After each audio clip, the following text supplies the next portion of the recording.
wise, I do feel that Team Liquid Philippines would be a bit better off, and they might be a little bit aggressive here, especially the fact that again we're talking about elimination bracket. Now going into the drafting wise, we are seeing the typical band of Matilda, Harith, as well as Jushin. Now Fanny is still missing here, but again we've been talking about, is it actually fruitful or even useful for Fanny to be banned off? Because even though you give the space for Fanny to be used, despite the fact this challenge season, I don't see Fanny to be a bitter threat. It hasn't actually happened, but I know for a fact that if you use it in a really good position, if Fanny is in the right hands of the players, it could be a really potential threat. But Granger will be banned off, so 2 more slots to go. I mean, it could be Hilda, it could also be Suyo as well, unless they want to actually give space, and that could be Team Liquid to be picked off.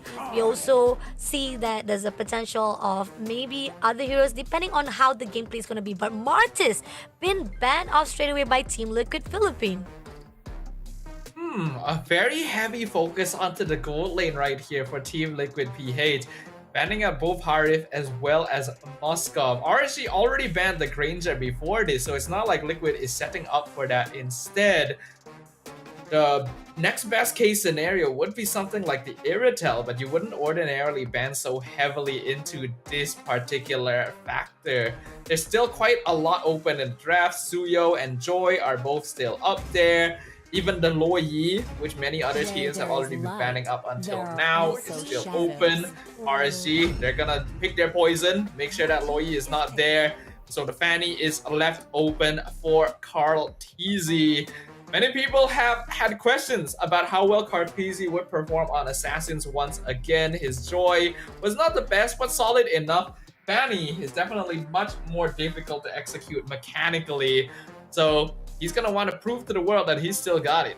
I mean, we've remembered all the memories wise coming in from Kaltizi dominating the Land of the Dawn with Fanny himself. We saw the success coming in from him. It's just a matter of time that will he be able to do it again here with the new meta itself. And I'm loving it. I'm feeling like a little bit of, how do I say, a walk into the memory lane of the rise and the prime time of Kaltizi himself with Fanny in his hand. Now going into the pick of RSG Singapore, they know Joy was already in the open for them, so they picked up Joy and Hilda. Now the question is, Team Liquid Philippines, how are they going to actually respond it off? Who they are going to prioritize more? Are they going to actually let more mobility wise, or are going to actually have much more tankiness on their side? Heroes that have solid lockdown and invasion potential are going to be very effective here. I'm pretty sure that RSG will want to ban out Tigreal in the second phase, and maybe even Cho if they're particularly worried about being invaded in the early game. Team Liquid Philippines have decided not to hard focus on that just yet. They're gonna lock in the Phobius as the general option in the EXP lane, as well as the Bruno. So this is what they were setting up for with all the gold lane bans. This is RSG's last chance now to lock in the glue counter in the EXP lane to make sure they have lane priority. They can still send Hilda down there. Doesn't match up too badly into the Phobius, but glue definitely dominates a lot more and is less vulnerable to being directly targeted by the Fanny as well. Oh, that's true. They kind of need something to hold off. But instead of that, they pretty much picked out Cho instead, because they want to actually have a picked off for them. Possibly a good kind of counter coming in from Fanny if he will be able to catch it off guard. And this is something that risky wise on RSG Singapore, but I think they pretty much prioritize more on how to control the mobility wise and the freedom of movement coming in from Fanny itself. Yeah, so they're not going full out into priority in the EXP lane. Instead, they're gonna send Hilda down there to match the Phobius fairly evenly, prioritize single target lockdown Cho, one of the best options for making sure that Fanny isn't able to fly around wherever she wants. And like I mentioned before, I think you should probably ban out the Tigreal. It depends whether you want to ban out the Beleric as well, but RSG has different ideas in mind. They get rid of Faramis, and Team Liquid, heavy focus towards CS in particular. They're trying to force them to dig really deep into the gold lane hero pool.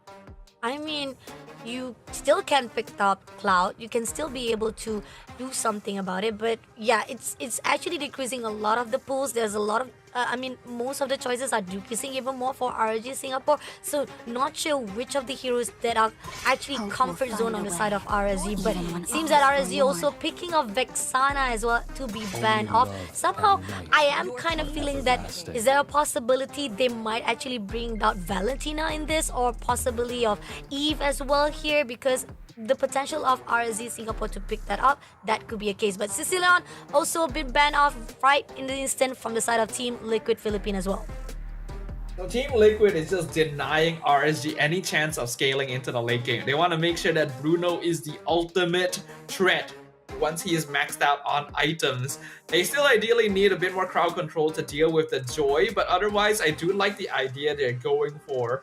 RSG in terms of mid lane, Valentina is open, but I'm not a big fan of it here. I would like the Farsa because it matches well with the Cho, but is also quite vulnerable to the Phobius and Fanny, so it depends whether RSG feels comfortable with that.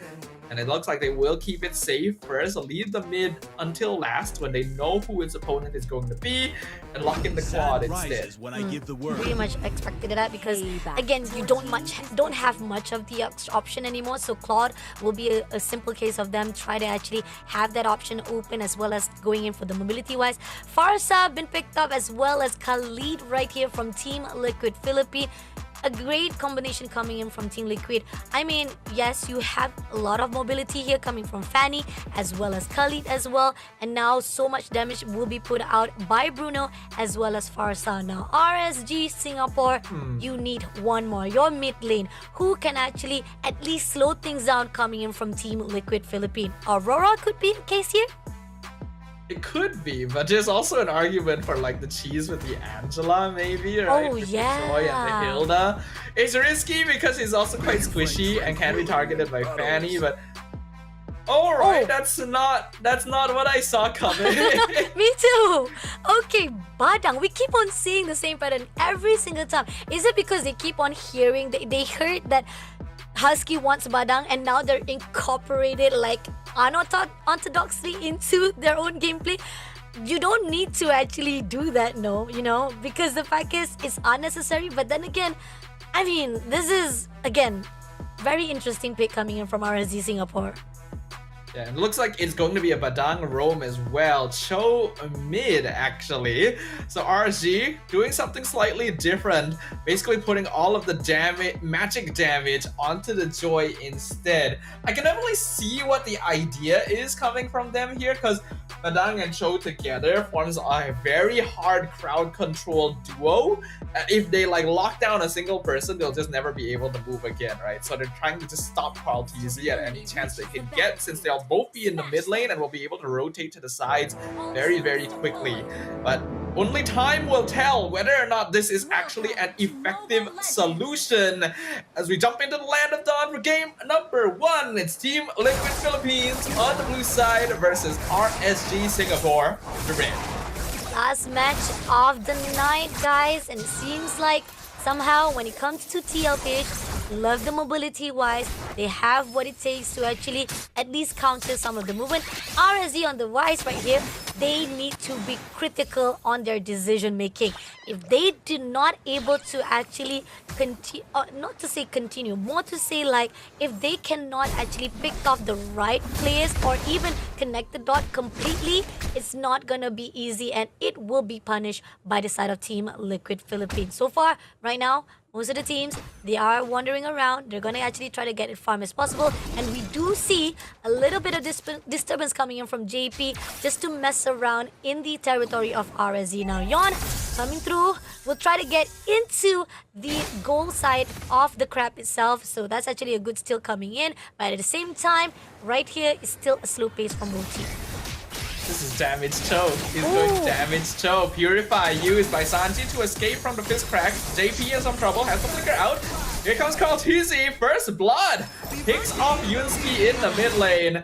I was in the middle of talking, but yes, this is Damage Cho. Lethal Ignition with Assassin emblems, including the Penetration one, as well as Master Assassin. It also means that he's very squishy. So that is the risk you have to play with. I mean, again, this is where we say, yes, you get the pick off, but if you do not finish the job properly and clean, that's going to be the option.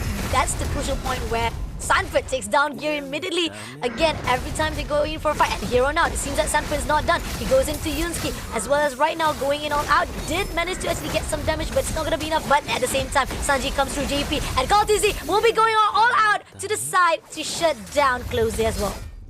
The Dark Wave right at the end to pull him back into range. Also, Sanji stole the purple buff with that last hit of the Feathered Airstrike. So Team Liquid is coming out the gate running, or flying in this case, in regards to CallTZ. And that's actually very bad for RSG Singapore. Playing a Badang Cho mid lane implies that you're trying to cheese out lane priority just a little bit, and they are not getting it.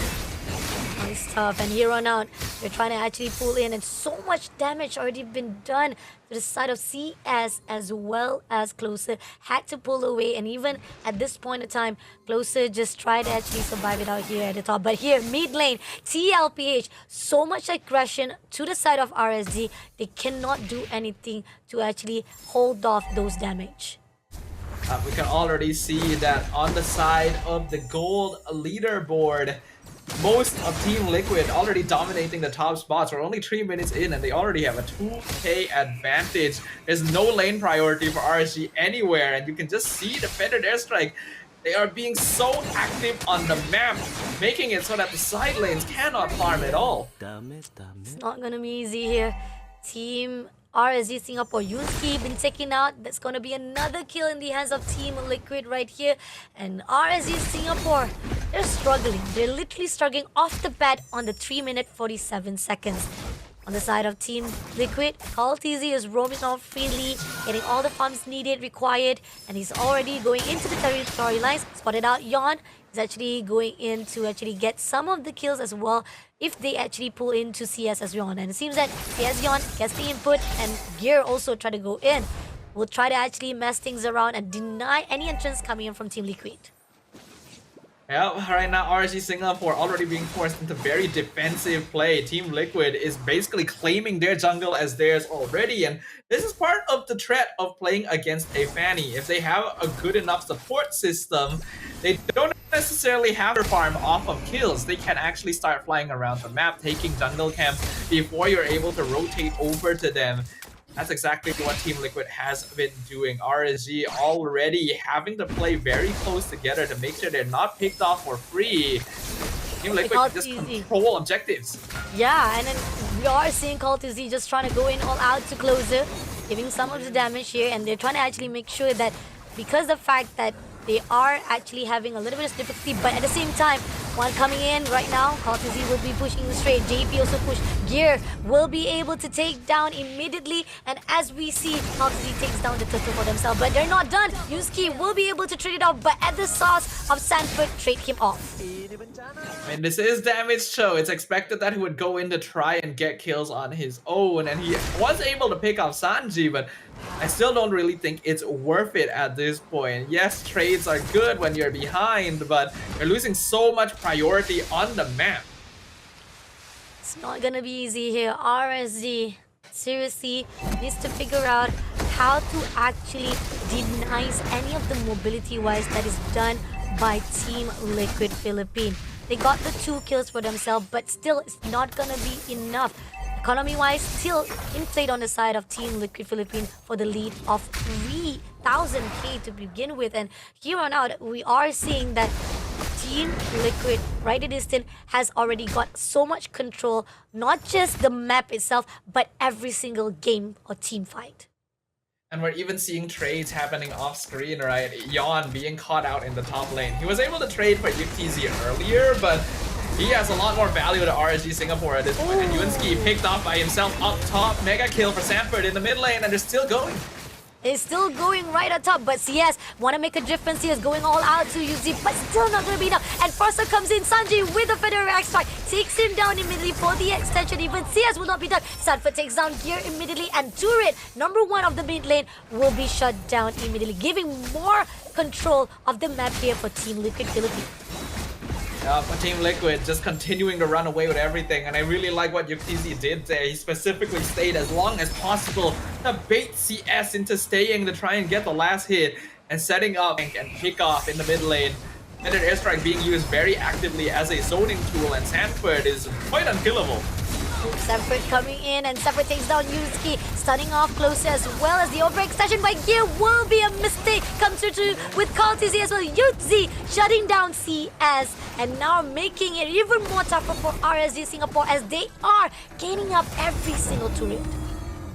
RSG, they're just gonna have to try and trade wherever they can get it. They're at least able to get that turtle with Yon on the opposite side of the map. Yon, you really should have recalled there. I feel like not completing that recall could be a mistake, as now the rest of Team Liquid comes on in, and this is a very dead Joy. Oh no, been shut down by the Feather Airstrike. Even electrifying bits will not be able to do so. He's not able to get away, and it's at what cost of you stealing off that turtle. And here Sanford is looking for the next return, doing so much of the cover-up so that turret will be taken out easily by the rest of Team Liquid. Kill score 8 minutes in is 15-2 with an 8,000 gold advantage for Team Liquid. We can see even the purple buff being contested in the jungle, and Gear already gone before we even have a chance to turn the camera over to their half of the map. This is turning into a one-sided slaughter very quickly. I mean, Team Liquid doesn't give any breather space to the side of RSG. Now, Sanford still looking for the next victim. He goes all for the airborns of closer, giving so much of the initiation as well as clearing out that turret for the mid lane. And now they're looking for a way. Yon all by himself with Call TZ. Can he actually make a change? It's not going to be easy with the mobility wise coming in from Call TZ, but he did put up a really good match to survive it out. In fact, Call TZ is making the wise choice there of not over-committing and trying to chase Yon down, because the Joy actually does do a good amount of damage right now to him, and he's got a 5-kill streak, and he doesn't want to give away a shutdown goal closer. Nearly dead there, but TZ, look at the damage on this Bruno already. They're pushing in. They're pushing in for their strike being put out. Yusuke comes in, try to actually go in for the Wizard Dragon, but doesn't manage to do so. Call TZ push him out immediately, and now Call TZ will be denied by CS. But at the same time, Gear having a lot of pressure here, had to pull away, but at least a trade-off was done by RSG to at least hold down all the damage that was done. Call TZ did actually end up losing the shutdown gold in the end, but I can't really remember who exactly got it. It might have been CS. Gear got a really nice piss break, actually locking Call TZ in underneath the tower, so there was no way for him to escape. But even without him, Team Liquid have so much control over the map and enough damage on Yuktisi that they're able to get the Lord anyway. RSG has no way of walking out forward to provide vision to decide if they want to contest it. And now Yon been pushing very far on their side of the map. Oh, but at the same time, he did manage to take down Sanji. First of all, that's going to be the target he needed to actually go out. But at the same time, at the moment right now, Team Liquid will be able to trade him off immediately. Good choice of decision to just go all out to Sanji first of all. But then again, here on out, Team Liquid still have a better intake. And even so, at the process, they were able to take the Lord. And this is going to be the first Lord marching into the territory of RSG. It is only the first Lord, so RSG still has a chance of being able to defend against it, but because they do have a Cho mid lane there, their backline siege potential is really, really lacking. And UTC is going to be able to do a lot of poke damage from afar. The minion waves are all synced into the base as well. And here on out, trying to actually clear it out. Yon, they're pushing to JP. A lot of damage coming in, good support coming through, but at the same time, they are trying to clear out the Lord before the team of Liquid try to push into them. But at the same time, Team RSG, great defense-wise, Team Liquid, a little bit of resistance, and that's giving a lot of pressure. But at the same time, Feather Airstrike comes through. They try to actually at least do some damage with the crystal, but Yuzi takes down, as well as with Kotazi takes down Closure as well. Yusuke with a double kill right here to be shut down by Yuzi, and now leaving off CS and Yon to be defending. And with the marching of the last minion coming through, they will be able to clear out this crystal. CS had to pull away. Even Yon tried to survive it up, but it's gonna be a win here in the Team Liquid hands. One of the fastest games of the challenge season thus far, not even